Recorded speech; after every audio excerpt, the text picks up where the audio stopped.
We had 3 games yesterday. We only got 2 games today, and we saw 3 dogs cover yesterday. I know yesterday I talked about really liking a couple of the favorites, and the only bets that I placed. Let's just jump right into it. The only bets that I ended up placing, because I thought about it a little bit more after, and this is why sometimes it can be good to be a member and see what the plays that I actually give out. But I always talk about the ways that I'm leaning. And if I've, placed it, I typically put it in black. If I haven't, I typically put it in red on the short list. So yesterday I made 2 plays, and it was Cleveland. I liked them early, first quarter, first half. After I did the show yesterday, I kind of deep dive into Orlando in the second half. And Orlando's actually been better in the second half than Cleveland has, which is why I stayed off the full game. And they jump out to a 10-point lead, in big part thanks to Darius Garland in the first quarter that he had. And I think that they end up losing the second quarter by 9 points and end up only having a 1-point lead before halftime. But I do think a large part of that was, of course, when we talked about the show yesterday, and when I gave these plays out to the members, it was early yesterday. That was without the Jared Allen news. So another way that, the injury bug kind of bites us in the butt. So we end up losing a little bit of juice, but not too much, not too significant. I'm glad I stayed off the other games, because the way that I was looking at those games was not the way that they happened. So 3 games for today. We're going to jump right into them. Appreciate everybody for tapping in. Do me a favor, hit the like button for me if you can. And let's jump into it for today. So, right, real quick, let's go through the comments. David said he was first. And first like and comment. Good morning, y'all. He says, May, let's double the bag. I'm right there with you. He also says he's getting scared with his Pacers. He said they don't let Beasley found his range. Damian says Clippers money line. They know how to win without Kawhi, and their role players are better than Dallas role players. Chad says thinks Clips set up today. No way Mavs would be minus 190 to win the series if the books thought they were losing tonight. Mavs. We're going to talk about it, Chad. It's actually the only game that I'm actually interested in. I'm going to break this first game down for you guys, but I have I want no parts of this Boston and Miami game. What up, Justin? Always here with the good vibes. Appreciate you for tapping in. Chad says, and series has went back and forth, so makes sense. Just like just like their last series went back and forth, and I agree there. Tomorrow says, dog, I was absolutely sick at the Knicks game. Yeah, it was so quiet at Madison Square Garden. You could hear a pin drop, man. You could hear them big rats running through the subway last night. It was so quiet in there. Shout out to Tyrese Maxey, man. And he says that how the Cavs sold first half being up 8 with like 4 minutes to go. Yeah, missed free throws. Donovan Mitchell had a terrible first half, man. It just feels like every time I'm supposed to be on the right side, I'm on the wrong side. But I do think a large part of it was without Jared Allen. They actually got out-rebounded. And Orlando probably should have won the game. They missed 4 or 5 free throws last night, only lost the game by 1. They really came to play last night. He said, shout out to the Bucks, though. Yeah, Bucks also showed up. What up, G. Martinez? He says he had over a Magic game. What a sweat job. And Chill says, with my Lakers gone, I'm ready for WNBA. I'm right there with you, Chill. Ready for the W for sure. Chad says Mavs are 35-16, last 51 on the road as a favorite, between half a point and 4.5. Like it, Chad. We're gonna talk about it. I'll let you know what side I'm on in a second. What up, Matthew? Appreciate you for tapping in as well. Y'all just here early, man. Damian says, I love that everyone is on the Mavs today, just like the Pacers and Knicks yesterday's Clippers are a different team without having a different Kawhi. Harden getting anything he wants. So a lot of back and forth. We'll get into the game. We'll definitely get into the game. Y'all say these comments, man, for when we get there. Y'all in it early this morning. This make me feel like I need to have a Discord. I can just read the comments and figure out what I like based on all the numbers, man. But I appreciate everybody for tapping in and dropping what it is that they like in the comments with the stuff to go with it too. Little facts behind it as well. Grind is the game. Appreciate you for tapping in, Bitsy. Fremont, what up, Fremont? Nate, good morning to you. What up, Prop God? My God, what up, Prop? Hope all is well with you, my brother. Eric, appreciate you for tapping in as well. Nate says, what do you have on the totals today? We're going to get into it. Brian says, good morning, Chris. Closeout games, not that easy. That's a fact. Teams push to brink of elimination, man. Back against the wall. You seeing, these players, we always I give them a bunch of grief during the regular season, but, man, Maxey and B gutting it out last night. The whole Philly, all the teams gutted it out last night. Even the Bucks with no Dame and no Giannis. guys like Patrick Beverley stepping up and having a double-double last night. Chris Middleton turning back the hands of time yet again against a Pacers defense that plays no defense, which is why I couldn't lay the points with him last night.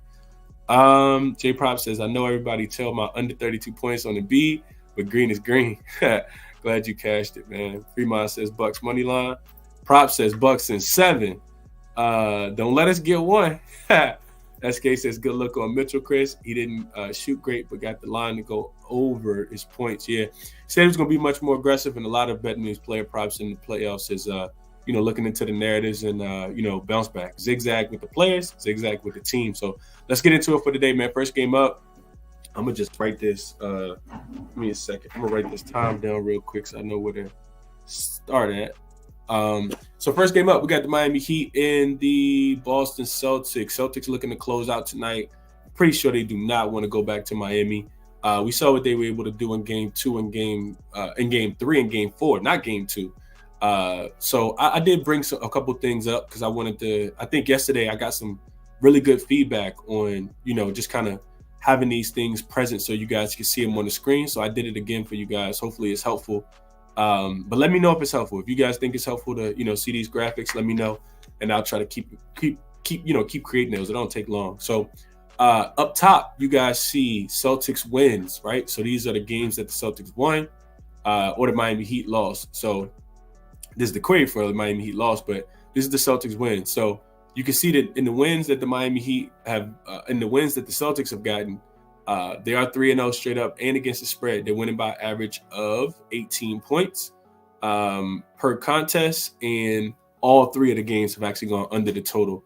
If you look right here, you guys are watching on a bigger screen, you can see it, but if you look right here, these are the points that the Boston Celtics have allowed. These are the totals that the Miami Heat have gone under for right here.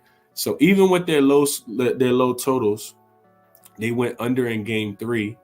I'm sorry, in game 1, they went under by 3.5 points. Game 3, they went under by 14 points. This was off the win.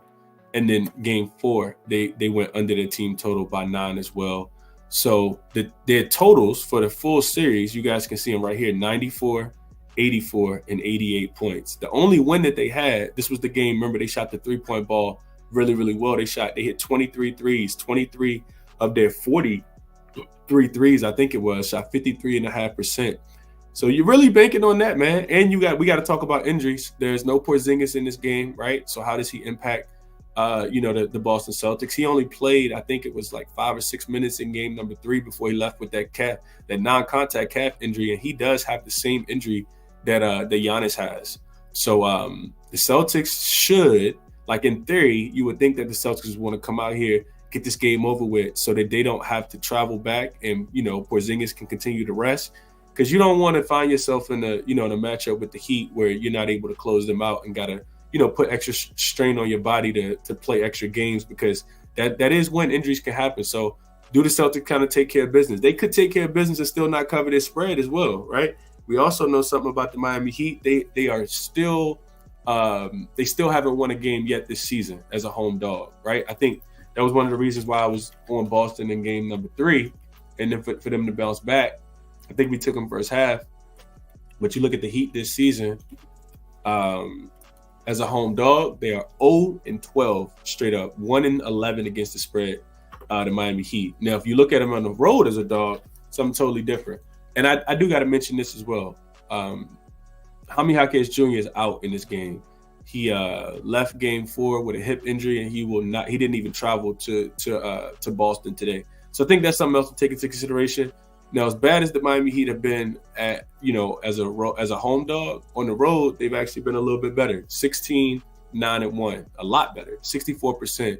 Of course, they got smoked in game 1, lost the game by 20, but they did win and cover in game 2. So what effort do you get from the Boston Celtics in this game? Not 100% sure. I think that I know Porzingis is not going to be there, but without Jaime Jaquez Jr., the Miami Heat will be without him and Terry Rozier and Jimmy Butler.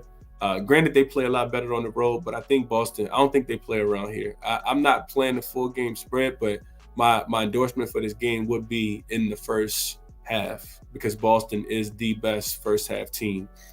So that's the way I would look to play it.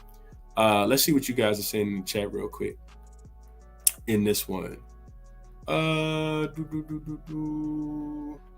Fear Elite says OG RVA guy in here. I've been seeing these new RVA guys. All love. What's up, Chris? Cash tonight. Yeah, shout out to VA in general, man. It don't matter if you're from Richmond or not. CJ says Heat plus 13.5 with no Porzingis. I did see this line. I'm wanted to mention this as well. So it's crazy because this line was actually out before Game 4 ended. Miami was getting 15 points. So this line has come down a whole point. It's crazy that they put the line out that quick too. They put the line out before Porzingis even got hurt in the first quarter, I think. Like Boston was already laying 15 in this spot. So it has come down. And CJ says he likes him plus the 13.5 here.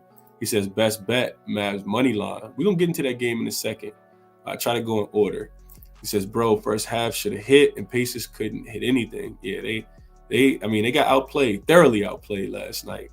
Frankie says Al Horford to get a double-double is plus 350 on DraftKings, and there's no Porzingis. Might be worth a sprinkle. No way I could talk you off of this one. No way, because I think Luke Kornet's still out as well. So, I mean, Boston don't got but so many bigs. Now, granted, they can get a little, they can try to switch it up a little bit.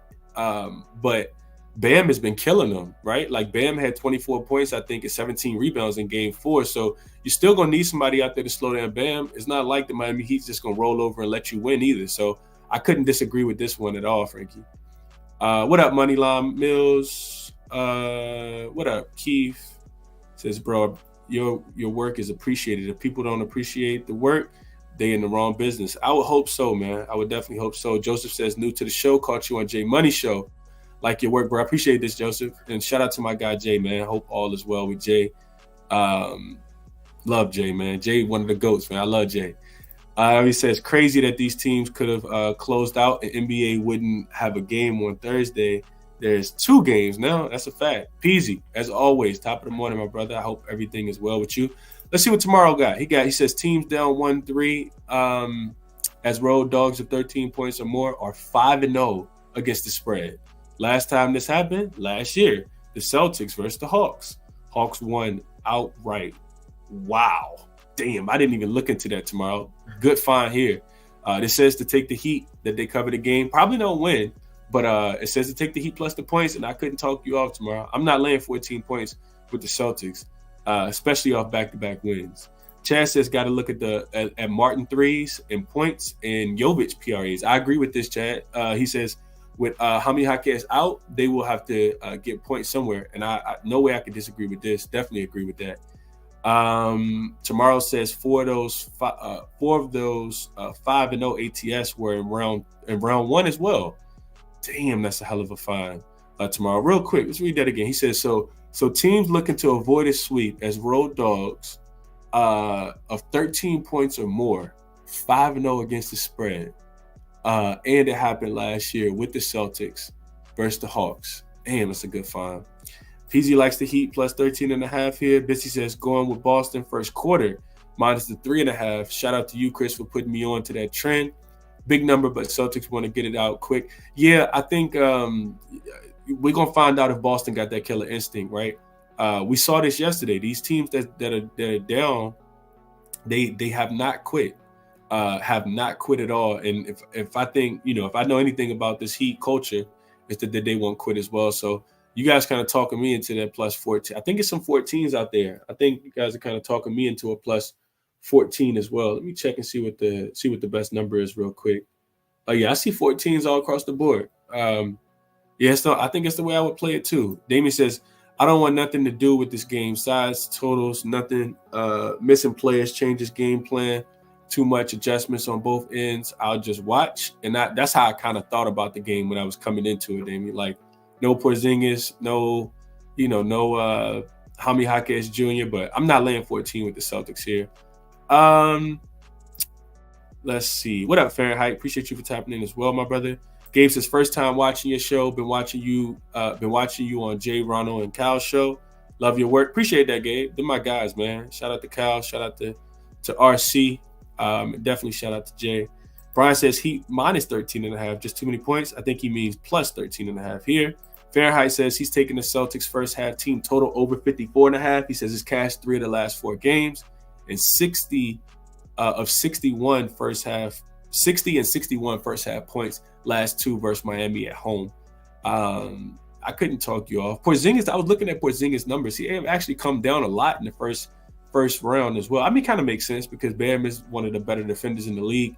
Porzingis averaged 21 points in the first throughout the regular season, but he averaged just 14 in the first round so far. So, yeah, I don't think he really changes too much. But I would say this: Derek White had a career game.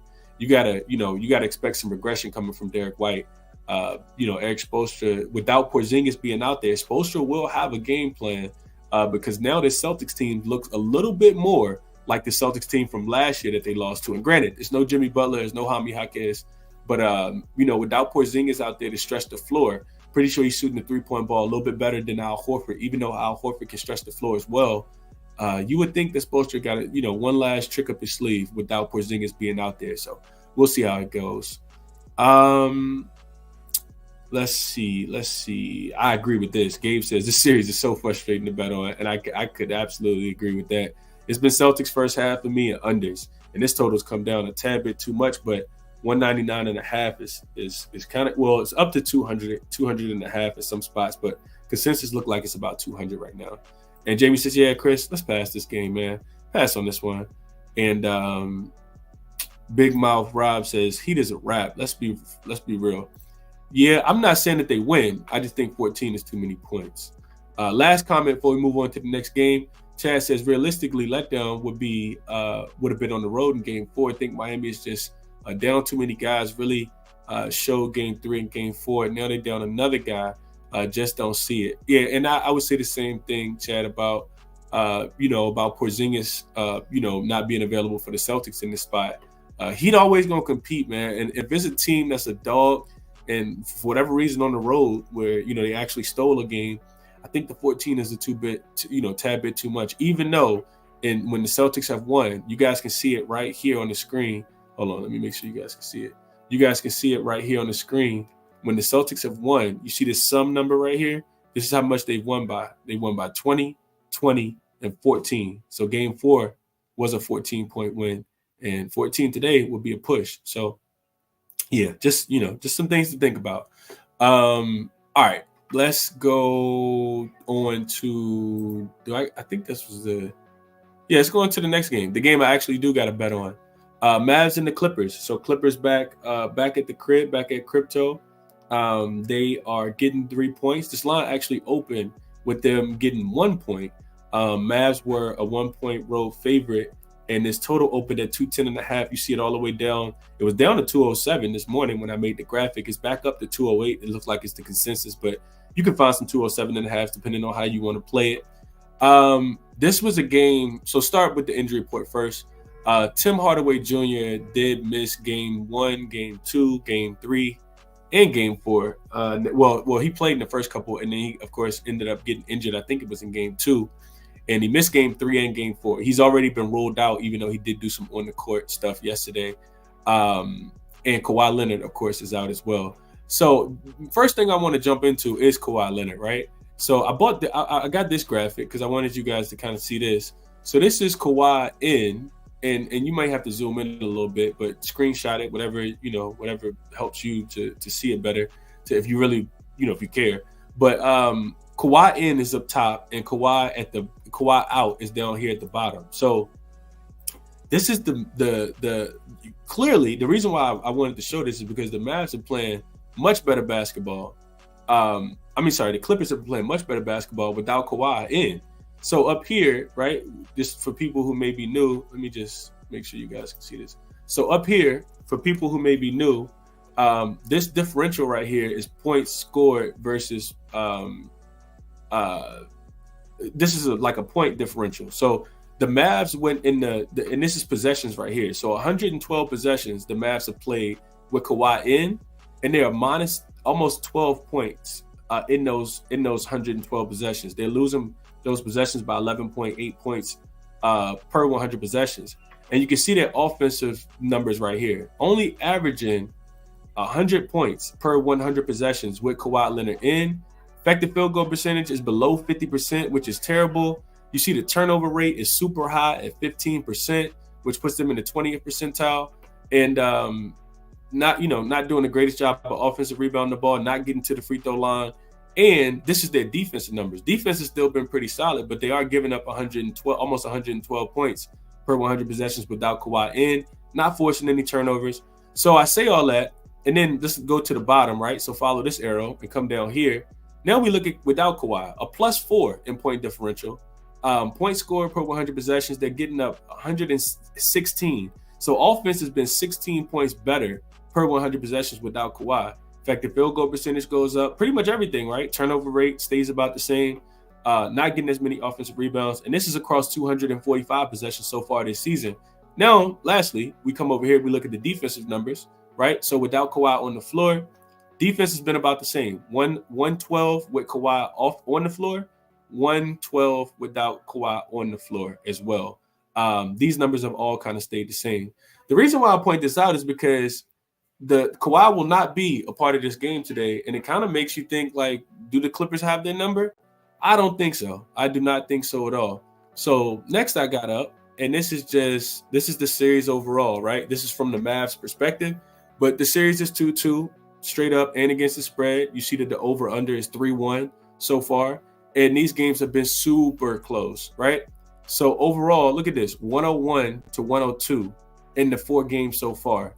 But the numbers haven't been that close, right? So Dallas was a favorite in game 1. They lost that game by 12. They come back, they're favored again. They're favored by 2. They close at 2. They end up winning the game by 3, right? So very, very, very close on the number. And of course, this game was in LA as well. Game 3 saw the Mavs come home. They do get a big, big win, but the Clippers actually started their game off well. They just turned the ball over a lot and got out-rebounded, and Kawhi did play in that game as well. And then game 4, of course, saw the Mavs jump out to a very, very big lead early in that game. And I actually got that up because I think that's worth mentioning as well. So game 4, after that loss, the Clippers ended up scoring 39 points in the first quarter, and a lot of it was Paul George. He shot 6 for 9 in the first quarter, 3 for 5 from 3, had 16 points in the first quarter. James Harden also had 5 points. Terrence Mann had 5 points. And they literally jumped out on this team 39-16 at the end of the first quarter.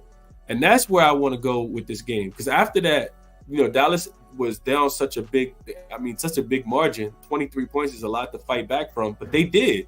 And they actually, I don't know if they ever took the lead or not. I can't remember, but I know it was a one-possession game multiple times. They ended up losing the game by 5. So, you would have to think that there's a lot more concerted effort from the Dallas Mavericks early here. They won the second quarter by 6, so they started to chip away. They won the third quarter by 13, right? So what is that? 6 plus 13 is 19 points.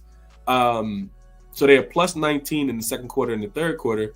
And then, of course, they end up losing the fourth quarter, 34-33. And a lot of the times, if you guys have been watching basketball for a long time, you know that, when you exert so much energy trying to come back from such a big deficit, you typically end up falling on your face. So, and you can't sustain that. It's not sustainable to play that great defense and that great offense. So I say all that to say this.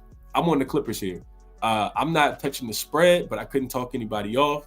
I do like the Clippers in this spot, though. I like them early. I like the Clippers. You can get the first quarter minus 0.5 right now on FanDuel. I think it's like a minus 114. So it is a tad bit shaded there. But I think the Clippers bounce back, similar to what they did in game number 2 after losing game number 1. I think we see a much more concerted effort on the defensive end. I think we see major regression from the Clippers being able to shoot the three-point ball as well as they did in the first quarter. And I think Dallas brings it in the spot. As Chad said earlier, if you like the Clippers, don't let me talk you off. Play whatever it is that you love, but minus 190 to win the series without Kawhi. I think Dallas is the better team. I thought Dallas was the better team without Kawhi. I just think that they're going to have to defend the three-point line a little bit better here. So I think Dallas Mavericks players will show up and respond. This has been one of those zigzag type series where Dallas lose game 1, they come back, they win game 2. So yeah, I do think we see a little zag this time because we saw some zig yesterday. So I like first quarter. I also like the money line. You can get it at minus 142 on FanDuel right now. So both of the best prices that I saw were actually on FanDuel right before I started the show. Let's see what you guys are saying about this one. What up, Joe? Appreciate you for tapping in as always. Malik, what's going on, my brother? Hope all is well with you out in Chi-Town. Let's see. Freshness says Boston is so soft. Can't wait till they play a healthy team. They're gonna get the winner of Orlando and Cleveland in the next round. Watch says we can't trust teams without stars. We seen it with the Bucks last night. What else y'all saying here? Big Mouth Rob says bet the Heat. Bet 100 on the Heat to cover. Go ahead. $100. Mavs money line. He says Luka to Don. Even if he's hurting, yeah, Luka isn't 100%. That's a fact, but he's not blaming the injuries here. DJ Prop says he loves Zubac rebounds today and Russell Westbrook points, rebounds, and assists. He said role players play better at home, and the Clippers will need the other guys to step up after the big game from PG and Harden. And I would agree with this, Prop. I would definitely agree with this.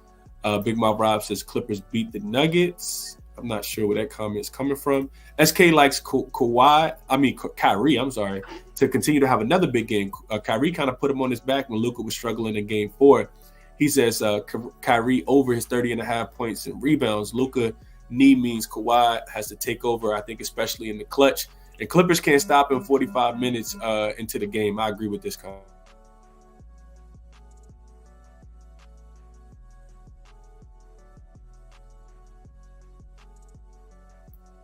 All right, so sharp money on Dallas as of now. I agree with this, Helms. Morgan says Mavs first half. They are 5-0 first half winners at home. But they are on the road in this spot, though, Morgan. They are definitely on the road. And you may mean that because they can't be 5-0 against the spread in the first half, not after game 4 where they were, down big at halftime. Joe the Gambler says Clippers are 6-9 against the spread without Kawhi in regular season. I think we're looking into this too much small sample. Yeah, I just think the Mavs are the better team, so I'm gonna take them, to win Game 5 here. I will take the Mavs here. El Boogie says top of the morning. I don't know the exact numbers, but PG and Ty Lue work well as underdogs with PG as the guy in the 2021 playoff run. PG works best as the first option or third option. Sneaky spot for the Clippers here. So wrong. Disagreeing there. Morgan says, I'm sorry, Clippers first half. They are 5-0 at home, first half winners. Okay.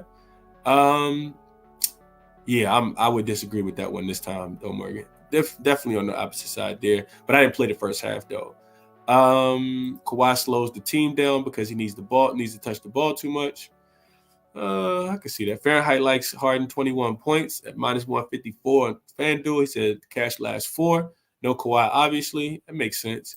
Tomorrow says home dogs with this series tied 2-2 are 2-7 against the spread. That's a look towards the Mavs. And remember, I said this line opened at -1 in favor of Dallas. So I think it's pretty telling, man. You bet whatever it is that you like, but the line movement in this game tells me even though the Mavs lost game 4 as a 7-point favorite, they open as a 1-point favorite. Now we see them as a 3-point favorite. I think the Mavs are the right side. I could be wrong, though. We'll see what happens. What up, Prestigious Prodigy? Appreciate you for tapping in as always. Cal, my guy, early in the morning. What up, Cal? He says Pacers really need to look themselves into the mirror after that performance last night. What they doing out there had Bobby Portis looking like Shaq in 2001. Hey, that was one of my favorite players, man. Shaq 01, one of my favorite players. I almost got him tatted on my leg. I'm a big Shaq guy, man. One of the reasons I became a Laker fan. But yeah, I saw the line already dropping, Kyle. They opened as 9-point favorites in game 6 to close out. They're already dropping down to 7. Potentially Dame coming back. I don't think Giannis is gonna play, but Dame could play. We'll see how it goes, man. We'll see how it goes. What up, Jose? Appreciate you for tapping in as well. John says Clippers cover. Just don't let Leonard play. And Bryant likes Clippers first quarter and first half here. So definitely on the opposite side here. Gene 13 says Celtics -14 with no Zingas. Well, they are home favorites. There is no Jaime Jaquez Jr. There is no Terry Rozier. There is no Jimmy Butler. So what would you make the line, Gene? Like the Celtics have covered 3 to 4 spreads, and they've won 3 games in the series by 14 points or more. So I'm with you, though. I'd be taking the Heat +14, but I didn't bet the game. Joe says if you like the Clippers Mavs, may want to look into taking the winning the series too. I agree with this, Joe. I thought about this morning. He says most of the time, whoever wins Games 5 wins the series. I would absolutely agree with that as well, Joe. G Martinez says Chris likes Clippers or Mavs. I like Mavs. If I said Clippers, my apologies. I like the Mavs in this spot. Gabe says I was leaning towards the under, being that Game 5 is in a tied series, tends to be aggressive on defense. I agree with this, Gabe. I would need to look a little bit more into the total. I do think the 3-point variance comes back down. Though the Clippers shot the leather off the ball in Game 4, specifically in that first half, and I do think we see major shooting regression here, especially from Paul George specifically. Like I think they'll, you got to be locked in on what he's doing and his ability to be able to make the 3-point shot. Same thing with James Harden. Like I got to tip my cap to James Harden. I was not big on Harden, but he has played well throughout this series, especially without Kawhi out there. He looks like a number 2 guy instead of a number 3 guy for sure. Chad says Mavs. I'm right here with you. Peasy says Mavs money line or nothing here as well. Hernando says Mavs money line here. And Harden and Kawhi play exceptionally well when Kawhi doesn't play. I need to look a little more into that, but I couldn't talk you off. I know people are going to like the Clippers here. Don't let me talk you off. Man, Chris, I need a big playoff run to get me to Vegas in October for a vacation. You and me both, my brother. You and me both. NBA says Mavs spread is a trap, which is why I would play the money line. I do think they win the game, though. Tomorrow says also, let's not forget Mavs are 19-5 against the spread as road favorites this season. I forgot all about that tomorrow, but they have been playing better on the road. I think Game 1 was just a lack of aggression. Luka came out and said he had to be more aggressive, and then they come back with a 3-point win. So, I can see that. Kyle says Heat culture about to get beat by 35 points. No Porzingis. Kyle said they still getting smoked. Malik says, how you feel about the first half under for both teams? I could see this being a very slow-paced first half game, man. This game is played at, I think, the second slowest pace out of all of the first-round series. Outside of the slowest first-round series was actually the Boston and Miami series. If you go through and just look at the NBA advanced numbers, I think this is the second slowest pace series. So I couldn't talk you off of under, and with the 3-point regression that I kind of predict to come, I could definitely see this game going under here, Malik, especially in the first half. What else?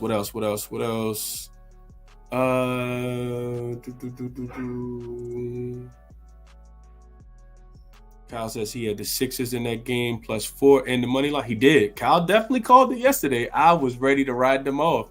Kyle made money betting against his team yesterday, man. I know he was sick, but he probably felt good financially. Fred said Shaq 01 was crazy. But what's good, though? Mavs money line? Yeah, Fred. Mavs money line. I think the best number, like I said, is on FanDuel at -146 is the way I would play it. Kyle says, isn't that what we're doing here, talking about our bets? That's a fact. That is what we're doing here. It isn't a fanboy chat room. Absolutely not, Kyle, which is why I don't put my money on the Lakers. Bissy says he likes Norman Powell here over his 11.5 points. He says he struggled mightily in Game 2 of the series, but has gotten untracked over the past 2 games. 32 points on 11 for 19 shooting, 30-plus minutes. I talked about this on the Propcast with Munov, that he would go over his 1.5 3-point makes. And he's really, asserted himself, especially without Kawhi being there. And he's playing heavy minutes. He's playing starter minutes still. So 30-plus minutes, like Bitsy said, I couldn't talk anybody off looking at Norman Powell. He can be the X factor for this team. All right, what else we saying? Prestigious prices, remind everybody to hit the like button.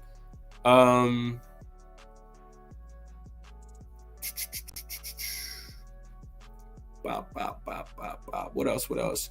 Kawhi playing or no? He is definitely not playing, no. Kawhi's out without a timetable to return as well. So let's get into the quick recap, man. We've been on here for long enough, just talking about 2 games. First, my favorite 2 plays of the day, man. Like I said, I haven't played anything in the first game. I probably won't play anything. Maybe look at Bam props just because I do expect him to bring it. And with no Porzingis, I think he could make it life a little difficult for Boston down low. So maybe even looking at his props. But Dallas first quarter, I do like them to bounce back a lot in this spot. And Dallas money line. Like I said, I'm not laying the 3 because I'm getting the worst of the numbers. Already moved 2 points. But I do like Dallas to bounce back. I think that they're a better team. They just got to, of course, limit the Clippers from being able to shoot the 3-point ball so well. And I think that they do that today. So dollars first quarter, dollars and dollars money line is the top ways that I'm looking to play the game. I haven't made a bet yet, though, but I will be putting these won't be, heavy bets, but I will be betting both of these today. Best of luck to you guys today, man. Resources that I use are all here for anybody interested, as always. And if you enjoyed the show, do me a favor, hit the like button, subscribe to the channel, and share the show as well, man. Best of luck on all your action. Link for all my official plays are in the description if anybody's interested. And I'll catch you guys in the next one, man. I'm out.